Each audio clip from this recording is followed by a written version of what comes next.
We'll get going. So welcome. There's actually a few names on there that I haven't seen for the last couple of sessions. So if this is your first Zoom, welcome. Really great to have you. And for those that missed it when I said before, collectively as a group, we've hit 25,000 kilometers. So that's just phenomenal. Yeah.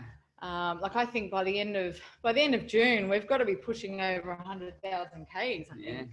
So I'm joined by Pete and Lucy. Hey guys, how are you? Yeah, cool. Hi, how are you? So good.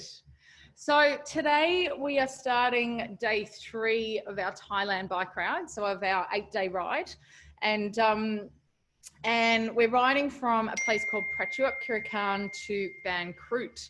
And let me tell you, the dinner at the end of day 3 on the ride is probably one of the best on tours, because we get to have pizza and pasta, which Yeah, Lucy's going, I know that. Yeah. Amazing.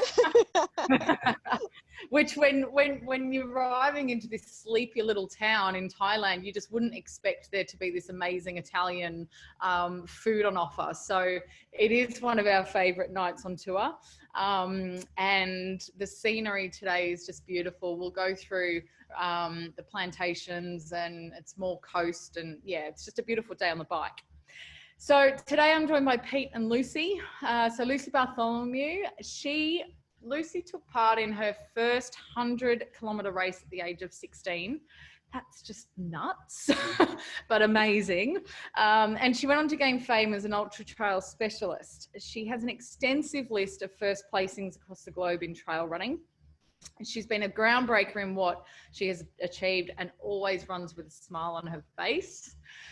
Lucy and Pete are here to talk all things trail running and just achieving incredible feats. So I'll hand it over to you, Pete. Thanks, CT. Thanks, Lucy, for joining us today. It's really cool. I'm so glad that you could take some time out of the trails to have a chat with us. Yeah, no problem. I mean, it's a rest day for me, so I just have to sit here. It's not hard. Hey, so I'm going to start with a hard-hitting question straight up. Something you've probably been asked 1,000 times, but going through school, did you ever imagine, or did you picture yourself writing cookbooks? No, and I think if you asked my food technology teacher, I was certainly not the most talented in the class, and I was just there really to eat the food and get out. So it's amazing that now I'm starting to remember what all the metric units are, and how food works together and creates flavors and tastes, and share that with the world. And you're thinking, geez, I wish I would have paid a bit more attention at school. Yeah, absolutely. You know, a lot of my teachers follow me on Instagram, and they're like, "Oh, you would have known this if you'd if you paid attention." And I was like, "Well, I'm just learning the second time." Yeah, and now I'm writing a cookbook. So when's the release, and have we got a name of the cookbook that you can tell us about, or is that all a secret? No, well, I mean, the release date's not a secret. It's just unknown. It's kind of, this is something that's it's been 3 years in the making almost, since coming up with the concept. And so I'm hoping to have it out by the end of June. So when you guys all finish the bike riding challenge, you can then go and fuel yourself in the kitchen well. And the name, I'm thinking I want to call it Sustain, or Sustainability, like sustain your ability, but also the sustainability of using really environmentally friendly and zero waste kind of cooking methods and natural foods. Yeah. And I'm guessing it'll be full of amazing images that you post on your Instagram account when you're not running. You're obviously in the kitchen preparing, really healthy and really cool looking meals. Yeah, it's super fun actually. Like, the memory of making all the pictures is that we have 62-ish recipes currently created, and we shot them all in about 3 days. So you can imagine how much I ate in those 3 days. I should be on a bike. The question is, do you cook and prepare meals to fuel your running, or do you run so you can just eat whatever you want? Oh, some days one way, some days the other way. Yeah. But I could say that today, right now, I'm eating just because I love it, and it fills in time of a rest day. Yeah. Well, I think it's all of us can feel like we can have a cheat meal if we know we've got some exercise coming up, or if we've been on the bike or been out on the trails or the road. Yeah, well, Previously gives us that. 25,000 kilometers between all of you. Whew, you can eat something. But that's, it's obviously what you see is people embarking on trail running, which is your sport, and we'll get into it. And, like running the trails, and kind of going to start all over the place here, but with UTA, for example, one of your signature events, there's people who run that event who don't look like what people picture you might have to be a trail runner. Yeah, and that's kind of my favorite thing about this sport, is that it's for everyone and anyone. And when I first went up to the Ultra Trail Australia, it was then called the North Face 100. I distinctly remember following my dad around, who was doing the race, and seeing the front of the pack, very lean, very athletic, fast looking front of the pack. And then I saw the middle of the pack, people like my dad, who were just kind of, your everyday people that you see at the supermarket and working behind a desk with families. And that was really cool to see. But then I saw the back of the pack and the people that were just like every shape, size, color, hairstyle, clothing, whatever. And they were all just smiling and just having the best time. And whether you were first or whether you were last, everyone was at the finish line and was just as equally proud of the journey that they'd taken. It's something amazing, isn't it? Like, it's a sport that I have just taken up personally, and running through the places that trail running takes you, and the trail running community, it's just something that is quite addictive. And obviously the popularity is just going through the roof, isn't it, in trail running?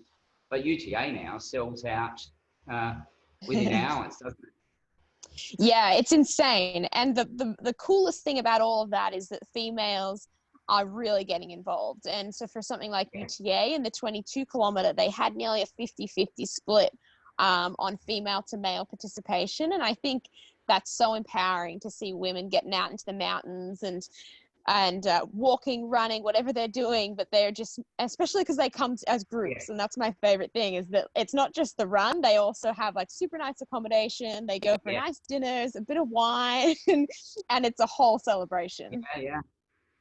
Yeah, absolutely. All right, let's get back to the beginning. So you did your first 100K, the UTA, by accident, and you took that up to spend time with your dad, and I love that. And so just explain for those that don't know what we're talking about with UTA, and back when you did it North Face 100, what a day looks like, and how did you find yourself accidentally running 100 kilometers? Yeah, so going back, so my dad did a lot of road marathons. He's done 20 of the Melbourne marathons, and he ran his best times. He got the sub 3 hours, that magical time that everyone wanted.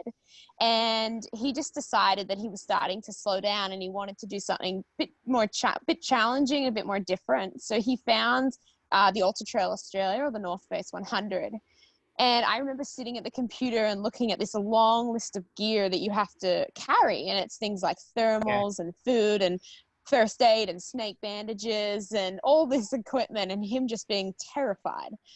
And I thought it was hilarious. So I was like, oh, I've got to see this. And I started to come along on the training runs with him, and I'd ride my bike next to him as he ran, and we'd just catch up and talk about school and work.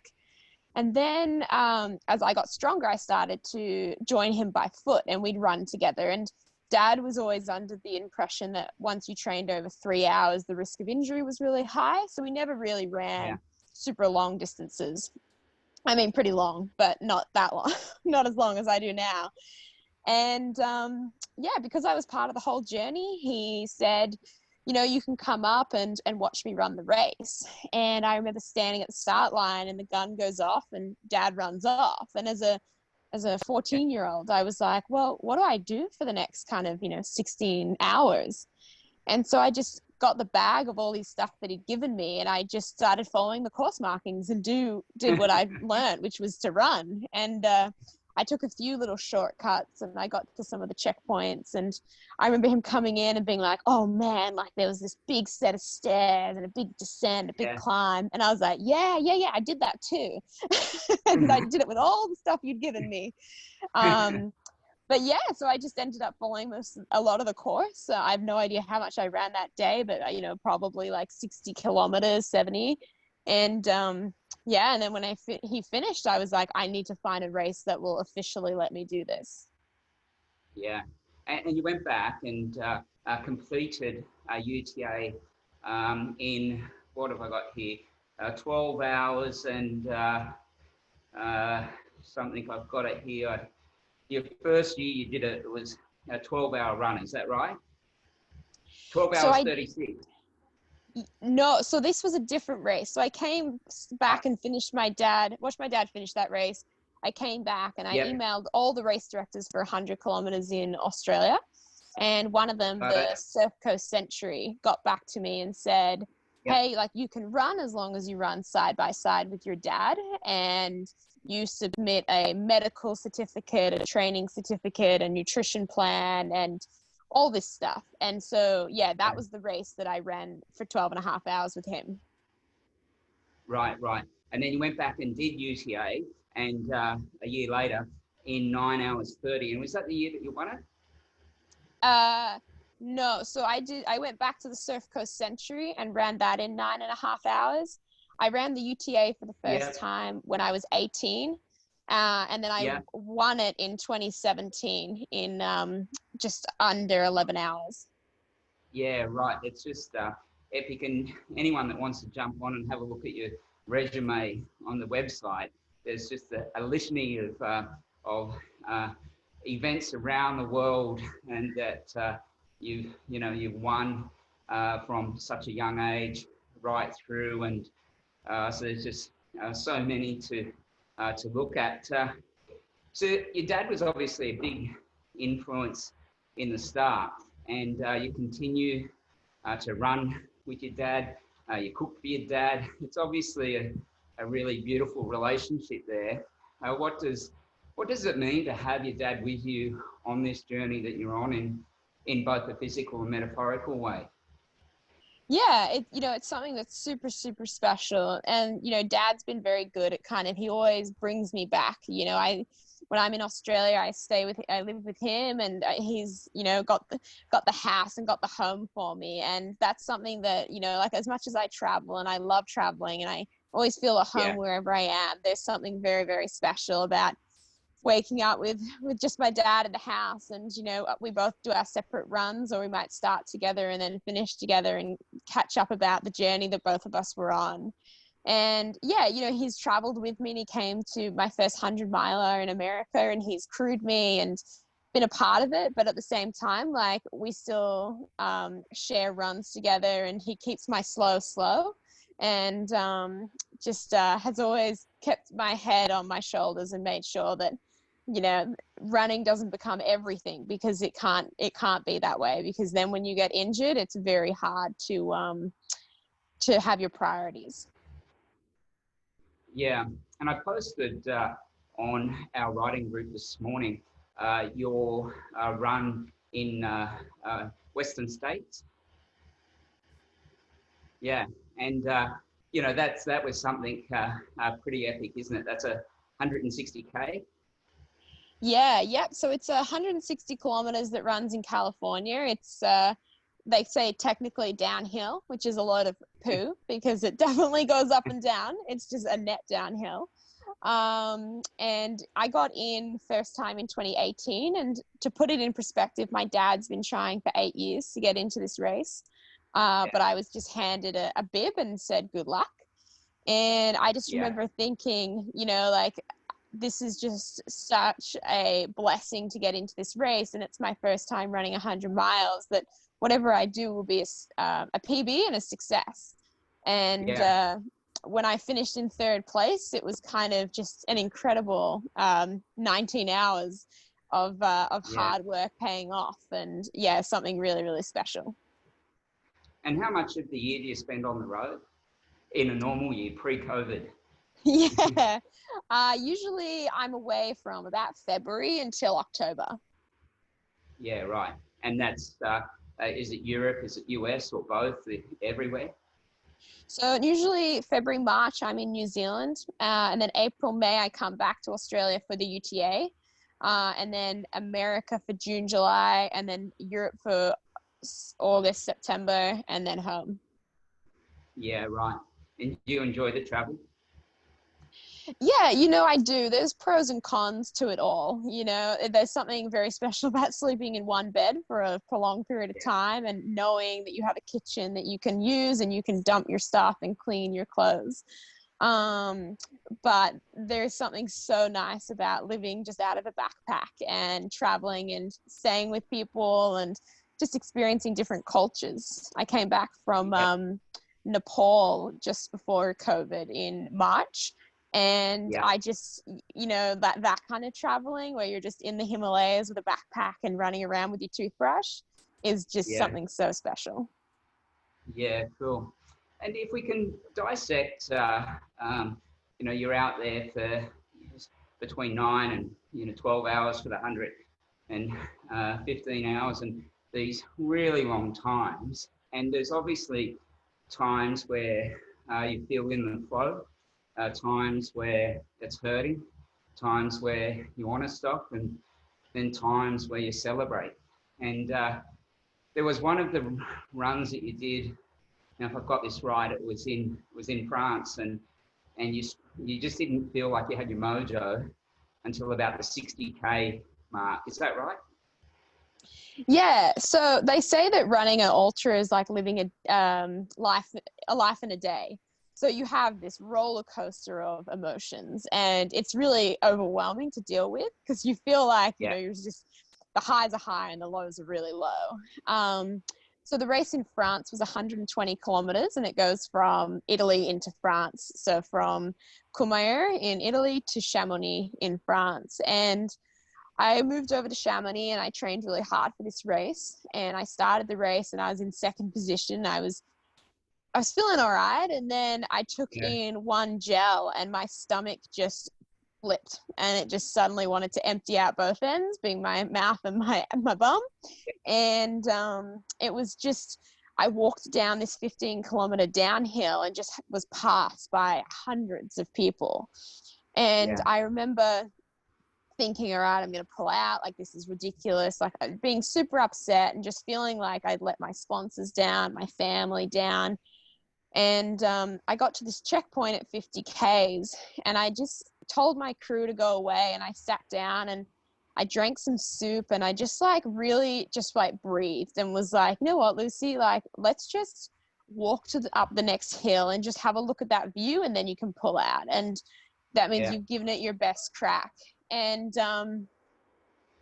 I started walking up the hill, and just, I think because I took the pressure off myself and I stopped not caring, but I was just like, if I finish, it'll be a success, and I'm not trying to win. And it started to turn to dark, and all I saw was headlights the whole way up the mountain. And I was just like, I'm going to catch as many of those as I can. And I didn't know if it was man or woman, but I was just like, I'm going to do my best. And I ended up going from 35th female to 5th female by the end. And it was just one of those moments where I was like, you know what, like, it's never over, and your body always has stores, and it can get through anything. You just need to keep taking one more step. Yeah, and it's such a great lesson for life, isn't it? That there's not many of us that are going to be doing runs of such epic adventures, but in some way, all of us on the call and those listening will all face epic adventures of their own. And, that lesson of just keep taking a couple more steps, and is just so apt to the challenges we all face. Yeah, absolutely. You know, like ultra running, life is an ultra, right? Like you have successes and you have highs and you have mountaintops where you look at and you're like, oh, life is beautiful. And then you have moments where you're just like, oh my God, I don't know if I can keep going. Like this is really tough. And it's just about realizing that everything passes. You know, COVID will pass. And it's just kind of doing what you can control and not worrying about the things that you can't.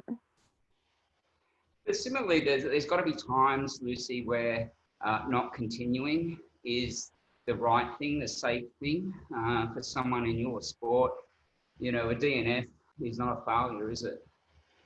No, not at all. And I think that that's like, it's super interesting, especially amongst the elites, is sometimes the elites can be kind of quick to pull out in that they're not winning. And so they're like, well, I don't want to waste my energy. I can go to another race. But then someone like my dad, and he will drag a broken leg across the finish line because he's invested time and energy and money into it, which is something that as an elite you don't invest in, is money, because your sponsors pay for you. So it's interesting to see the way that people respond when things start going wrong, but being able to step back and be like, okay, this is dangerous. I'm putting the race organizers at risk and myself at risk, because these are such remote areas that we run in. And I've seen, you know, helicopter evacuations for someone who's rolled their ankle, but there's no other way to get them out. So I've never had to pull out of a race, but there's been times where I've seriously been like, okay, Lucy, like, are you being like just your ego and being silly, or are you just like having a down moment and you can make your way out of this on your own? Well, that's the story, isn't it, from that you just shared about the race in France, where it took you, you know, you were crook after the gel, and then you got to the 50K, you had to sit down, you had a shot, and then you found it within yourself. And I guess there could have been plenty of times where you pull out before because you're feeling it's not your day. Yeah, definitely. And the body is an amazing thing. You know, it gives you signals to say like, okay, so I'm throwing up and I've got diarrhea. Okay, so something's not right. But then at the same time, like, those are not life-threatening things, you know. But if you start peeing blood, then that means something's going on in your organs, and you need to have the ability to self-regulate yourself and be like, well, that could have long-term effects. Me throwing up, I've done that plenty of times through my life, and I can move on through this if I can get something in. Yeah. And it's one of the things, isn't it? Like I was reading that during COVID, being going out without the measurement of time and distances, and but just running for fun. Yeah, I think this is like such a perfect time to take the watch off and just move to feel good and to stress release, and just to get those endorphins up. I think it's really challenging at the moment because there's no races, so there's no purpose to your running, which is what people are saying. But the thing is that there's always a purpose to move your body, and that's to be the best version of yourself. And so if you're worrying about numbers at the moment, it's so something that you should not be stressed about. Like, don't have your Strava targets that you need to have. Don't worry about the pace. Just worry about taking a step out the door and seeing the sun and feeling the breeze, and just, you know, helping yourself to be your best self. So you wake up and you open your eyes and you can hear the rain and it's pouring. Is Lucy getting out of bed, putting on a running gear, or is she going, not today? Well, Lucy has the amazing, very grateful ability to wait. She doesn't have to head to a job or, you know, attend to the family, except for my dad. So, no, you know, I really, conditions like weather don't really bother me. I have really good running gear. I have, and once you're wet, you're wet. So I think it's like the first few steps down the driveway where I'm like, ugh, here we go. And then kind of once I'm at the end of the road, I'm like, oh, this is fun. Like I feel super fearless in this and kind of wild. And to feel like that in suburbia is pretty unique. Yeah, yeah, absolutely. But on a And you bike, talk I about think it's different. Sorry? On a bike, I think it's different. I think it's like riding a bike in the rain is terrifying. I don't think it's, I don't think it would be an option for me. You know, it's kind of one of those things. It's like if you've got choice, if I wake up and I can hear rain, or if it's even a really strong wind, I'm not getting out of bed. But when we're in Thailand and you've got to ride because we've got, you know, the next hotel we've got to get to, and you can't not get on the bike. And there's nothing worse, you know, I think for us is to walk out, stand around in the rain, because you don't have the right gear on. All you've got is your lycra shirt, and you're getting cold while you're waiting. But once you're on the bike, you just, as you say, you're wet and you just keep riding. Yeah, that's awesome. I have so much respect for you. So when did you go from legitimately calling yourself, in your own eyes, a professional athlete? You've got a good number of sponsors on board now. What age did that turn you where you went, yep, this is my gig now? Yeah, to be completely honest, Peter, I still have a problem writing that down. When I enter the country and it says, you know, occupation, and I'm always like, not really sure what I do. But you know, when I finished Western States in 3rd position, and I wasn't just getting by through the year, I was actually making money. And that's, you know, for me, it's my main form of income. And that's kind of when I was like, all right, this is considered like a professional athlete. Just because it's so unique in the sport of trail running for it to be your only thing you do. And to be a 24-year-old doing that is kind of bizarre. And I still I don't know. I'd rather call myself an author when this cookbook's out, I think, because I can say this is a book and this shows therefore that I am an author. It doesn't have to be a bestseller. It just needs to be published and you're an author, Lucy. Totally.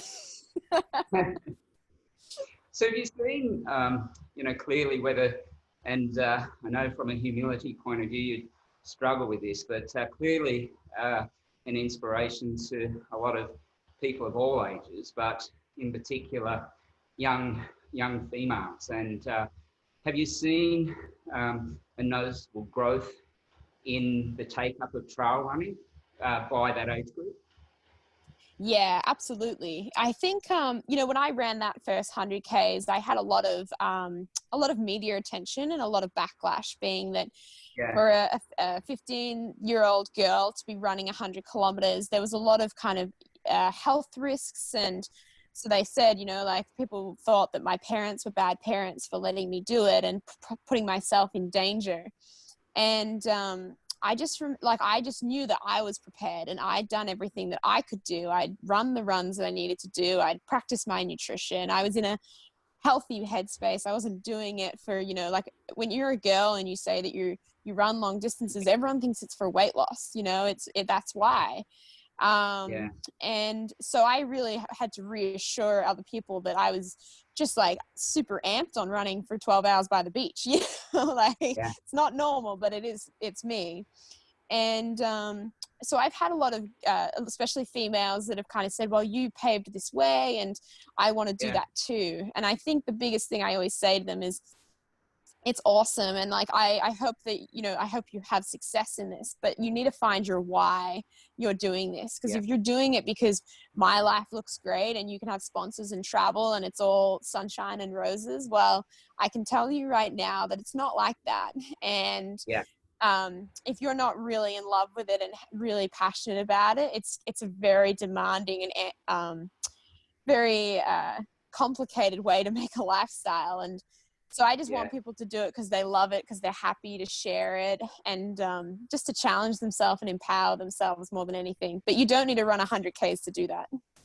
No, not at all. And I think you point there around loving it, or it becomes hard work is again, it's just what we all face. And you find something that you love, and if you're fortunate that becomes your career, well, you're indeed blessed, aren't you? Yeah, and I think I said it to someone because I had a bit of a burnout in 2019 where I kind of, Yeah. I think, you know, the pressure and this, my pressure on myself and pressures through sponsors and Yeah. expectation kind of got to me, and I was listening to the language I was using. And so the difference between wanting to do something, having to do something, or needing to do something, and if you're saying I have to go for a run or I need to go for a run rather than I want to go for a run, then you really need Yeah. to think about where this sits in your priorities in life. And because running started as my passion and just my way of being with my dad, and now it's my job, I really Yeah. had to, you know, there is a certain aspect of I need to do this because this will make me a fitter athlete and perform better. But there's also like, I need to want to do it. And I think that's the biggest thing. And the most important is the language you start to use around your passion. Yeah. Yeah. Absolutely.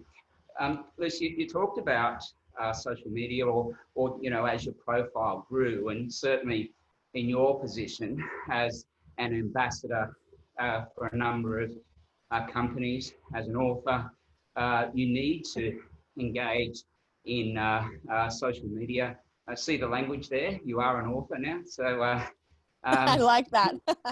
yeah. Um, so you certainly need to engage in social media and build your community, build your tribe, and it's what's expected. But clearly, that's not all roses, and there's backlash that comes. And you know, and listening to some of the conversation around when you were heavily criticised as such a young female taking on those, and you know, and I've heard you address that by saying, "Oh, well, they were looking after my interests and welfare and good intent." And you know, I reckon part of it was, sure, there was that. I reckon there was also part of it from probably middle-aged men who didn't want someone young, free-spirited, new to the sport, showing them up. So no need to respond to that. But how are you dealing with, and your advice to, you know, parents that are listening here, and the balance with social media, and how do you block out the negative chat that just comes your way for just doing and living the life that you live? Yeah, and it's so challenging. And you know, I Yeah. have a following of 85,000 people, and that's 85,000 opinions that you get when you Yeah. post something. So I've Yeah. always struggled with people commenting, especially on things like the way I look, the way that I Yeah. say things, my opinions, just because they're very personal to me, and that's who makes me me. Yeah. And I don't really see how you can criticize someone for just being themselves. But Yeah. you know, I'm very lucky that my dad is also very, very supportive, and he always reads through all the comments, and if there's something there that he's like, hey, like, let's talk about this. Why do you think this person said this? And just to Yeah. have that other person to, I think because I will read the comments and they'll sit with me, and that's a problem. But now I've Yeah. kind of learned I read it, I feel it, I embrace it. I either like adapt from it and go, oh, that's a great way of looking at it. I never thought of it like that. Or I go, well, that's just mean and totally Yeah. not going to not conducive to anything. So Yeah. I Yeah. think with social media, you know, the biggest thing that I've found, and I started doing this when I trained for the Western States 100 miles, was I was like, you know what, I'm going to show the good, the bad, the ugly, the tears, the Yeah. blood, and just be completely honest and vulnerable about it. And the connection I formed with my community and my tribe and my following was something so, so special, that everyone was running that 100 miles with me. They were so a part of it. And I was just like, I love that people show the good days and the beautiful views, but there's so many of Oh, those days that are just not that. yeah. Yeah. You Well, it'd know, be and easy for you, yeah, you know, you go. easy for, as you say, you go on the trail runs, and there are just, you know, beautiful vistas everywhere you run, and but around the corner someone's throwing up, or you know, it's not all pretty. And you know, you often post with, you know, the end of, I think last week or so forth, the end of a run, out with your dad and your brother and you're scratched up and dirty and all the rest, and it's not, here's the, Dad, take 15 photos so I can get the best photo. You're just, here it is. Yeah, and it's super funny because people are like, oh, like, ow, that looks so painful. Are you okay? And I'm like, yeah, man, I had the best time. Like, Yeah. my expectation on photos and the glamorous side of things is very different, I think, to others. And yeah, I want to show like the most authentic version, like the photos of me running out the perfect form with the legs really, really wide and just really strong. Sometimes my snot's running down my face and it's not pretty at all. And I think that's one of the things that just comes across in your website, in Instagram and so forth, is the authenticity, and you're happy just to do what you do, and you just seem to be doing everything with a real smile on your face and a sense of this is pretty cool to run and do something you do professionally. Yeah, I just feel immense gratitude for, I think most of the earliest success came from the right time, right place. Like ultra running was so small in Australia, and especially as an under 20-year-old, they were creating age categories for me. And so I have this list of wins and stuff, but really I was the only one in it. And I'm fully aware of that. And then I worked hard, and that's when, when you compete overseas, and I'm very proud of that. But at the end of the day, like if everything came out from underneath me tomorrow, I'd just be so, so happy with the people I've met, the things I've seen, and the things my body have done, that I would happily, go to university and actually study something. I'm just kind of can't believe every day that I get to jump onto Zoom calls and talk to you and see amazing things. And it just enables everyone to help each other. Yeah. Hey, we were talking just before you came on, and I said, what's next for you? And it's all a bit up in the air at the moment, isn't it? Yeah. So I was meant to be right now in America training, just gearing up for the Western States 100 at the end of June. But that's all cancelled. And that would be for the second time. Is that right? Third time. Third time. Yeah. Yeah. So I now have either a plan to go and travel around Australia and head up into the Northern Territory and run the Larapinta, and I just love to connect with some of the communities that were affected by the bushfires and just see my homeland. I think that's something really special about this time, is that we can't go anywhere. So let's celebrate what we have, and we're so lucky. But otherwise, if planes do start taking off, I am entered into the Tahoe 200, which is 200 miles, so 320 kilometers around Lake Tahoe in California. Yeah, wow. And is there times during that where you'll grab a nap, or what's your structure look like for that? Yeah, so for that, the winners do about 50 hours, and speaking to Courtney Dillwater, who won the race. Oh no, she came first in the women's, second overall. She kind of did these bizarre 5-minute, just closed her eyes, and she said that she would open her eyes and it felt like she'd had 6 hours of sleep. I don't know if my brain would do that, because I need 9 hours to be a nice person. But I think there'd be definitely some napping in there, whether I like it or not. Yeah. It's just epic, isn't it? So tell me about your training camps, that people can come and spend some time with you and eat some delicious food, receive a copy of your book, go for a run. How often are you running them? They kind of come and go just when I'm in the country or wherever I am, and when I have time and kind of a space in my training. But I normally just book like an Airbnb that sleeps 15 to 20 people. I cook for them all, and it's kind of like, come live with me for the weekend and let's go running. Yeah. It's not a race. It's not fast. Like, let's enjoy where we are and what we're doing and what we're able to do. And they've just kind of, they started off with, I think I had 6 on the first one, and they were all women, and it was awesome. And I think they just all wanted a weekend away from their husbands. And now it's more of, it's very much turned into more of a mindfulness. Like, let's talk about reflect on the year, and if you've got goals and what you can do towards those goals, and to be a better self rather than just a better runner. And Lucy, people listening to this thinking, I'd love a weekend away from my husband, and the idea of hanging out and eating some really good food and going for a run. But they might be questioning, I've never run 20 kilometres, let alone 100. Is it something that they can come along and still have a good weekend as well?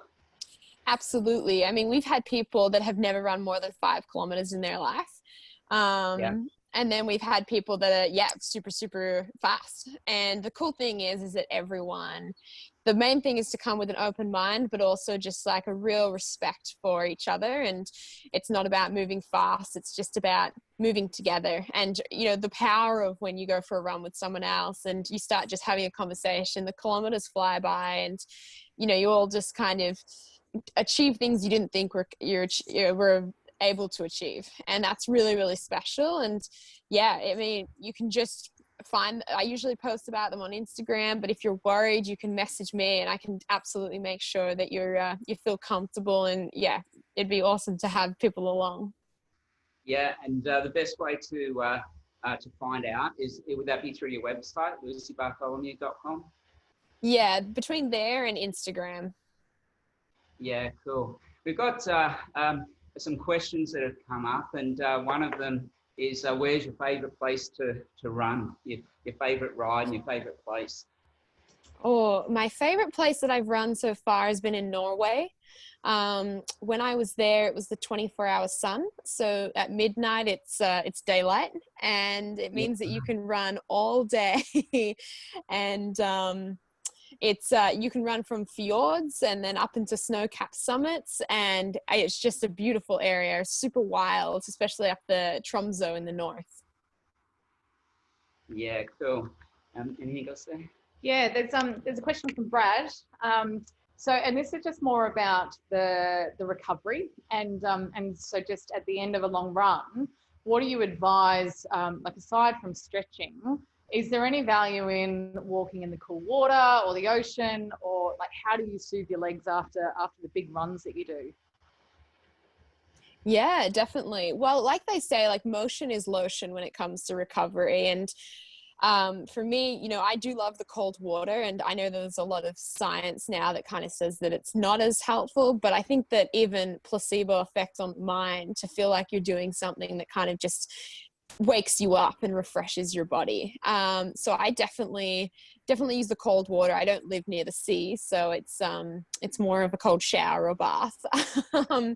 But I just, it's really basic recovery for me. It's good food, getting food in within that 30 minutes, kind of sleeping, resting, putting your feet up above your heart just to let the blood circulate. And I think, there's so many things that are like guns that you can put into your quads to make them release, or pants that blow up, or there's all these tools and stuff like that. But you realize that, the Kenyans are some of the best runners, and they don't have access to all that. So we have everything we need right within us. Hey, Lucy, we've got some of the kids from our homes in Thailand are listening, and we've got some really keen runners there. And they're not yet in their 20s. And I thought it might be nice for you to share how you celebrated your 21st birthday, what you did during the day, and then your choice of meal at the end of that day. Yeah. So for my 21st, I ran the Ultra Trail Australia 100 kilometer, and I ended up winning that race and running what is the course record. And it was crazy because that day the course got changed, and we ended up doing this out and back for the last 40 kilometers. And I was so upset that this part of the course had been changed. And what it turned out was that for 20 kilometers, or for the last 20 kilometers of the race, I had people on the side of the trail singing me happy birthday. And just everyone wished me it in the field. And it was just the most beautiful way to finish the run, and then to go into my birthday. And I had my brother at the finish line, and he had a 6-pack of beer, being like, oh yeah, Lucy's 21, she's gonna party now. And I remember finishing and being like, don't bring that near me. I might throw up on you. And anyway, we went back to our Airbnb, and we all sat with our legs up the wall and ordered Thai takeaway and watched MasterChef. Well, Lucy, if you find yourself in Thailand, I'm sure our kids would love to see you, and I have no doubt they would prepare the best Thai meal that you've ever had. Oh, I would absolutely. I spent a bit of time in Chiang Mai for a running camp with another runner, and I fell in love, especially with the fruit in Thailand, was just phenomenal. Yeah. Yeah, it's hard not to. All right, Lucy, I'm going to hand back to CT, but thanks so much for joining us and sharing. It's such an inspiration to so many people of all ages to hear your story and how you approach life. Thanks, Lucy. No, thank you, Peter, and thank you for setting this up and getting everyone involved. I mean, it's phenomenal, and you should be so proud. It's so awesome to bring the community together, and I think we need it more than ever. Thanks, Lucy. Thank you so much. Thank you, Pete. Thank you, Lucy. That was an amazing chat, as expected, and congratulations on everything that you've achieved, Lucy. It's just incredible at such a young age. So thank you both for joining us this morning. So just in terms of next steps, so don't forget to log your Ks on My Virtual Mission. So help us keep getting those kilometres clocked. As I said, I think we'll be well over 25,000 by the end of today, which is fantastic. You can jump on the Hands Across the Water YouTube channel, so you can pick up the recording from today if you want to revisit Lucy's interview. And then tomorrow morning, we're going to be joined by Mike Tomalaris is joining us again, and he's interviewing Julianne Hazlitt, who is one of the Belarus cyclists. So that will be a great chat. And then tomorrow lunchtime, we've got Pete back interviewing Cam Mostyn. So he's got an incredible story as well, having rowed the Atlantic with a team of 4. In a rowboat. In a rowboat. Who does that? Cam Mostyn. Who does that? Who does that? So have a great rest of the day, team, and thanks once again, Lucy, and we'll see you all online tomorrow. Everyone, swadee ka. All the best. Bye. Bye.